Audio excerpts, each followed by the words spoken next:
चल। हजरात मोहतरम, आज आपके सामने बहुत ही अहम मसला पेश करना है।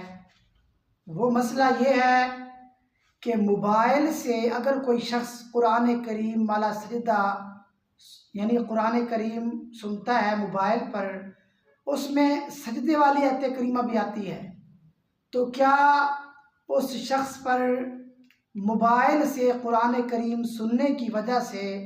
सजदा तिलावत वाजिब होगा या ना होगा।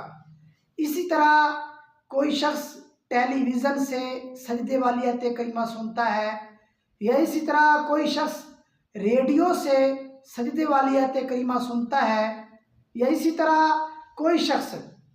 ऑनलाइन कुरान करीम पढ़ाता है,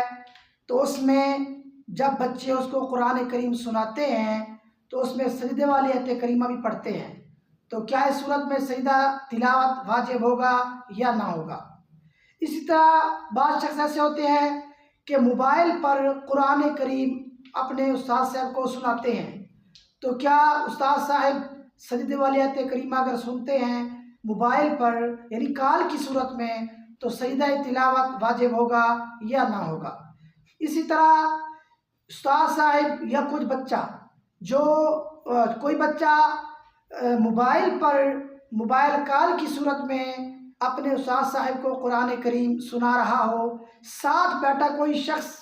जो है वो भी ऊंची आवाज़ में कुरान करीम की तिलावत कर रहा हो, या इसी तरह के वैसे कॉल चल रही हो, कॉल होते हुए साथ में कोई आदमी कुरान करीम की तिलावत कर रहा हो, उसमें सजदे वाली आयत करीमा की आवाज़ जो है उसके मोबाइल से होते हुए जिसको वो कॉल मिला रहा है, जिसके साथ वो बात कर रहा है, उसको भी वो आयत करीमा सजदे वाली जो है उसको भी सुनाई देती है, तो क्या इस सूरत में सजदा तिलावत इन पर वाजिब होगा या ना होगा। यानी ये समझे कि चंद अहम मसाइल है, बहुत ही अहम ज़रूरी मसाइल है। तो बहरहाल इसका जवाब यही है, जितनी भी सूरतें बयान की गई हैं तमाम सूरतों में सजदा तिलावत सुनने वाले पर वाजिब नहीं होगा।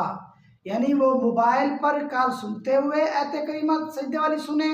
या इसी तरह मोबाइल पर रिकॉर्ड की हुई आयत करीमा सजदे वाली आयत करीमा सुने,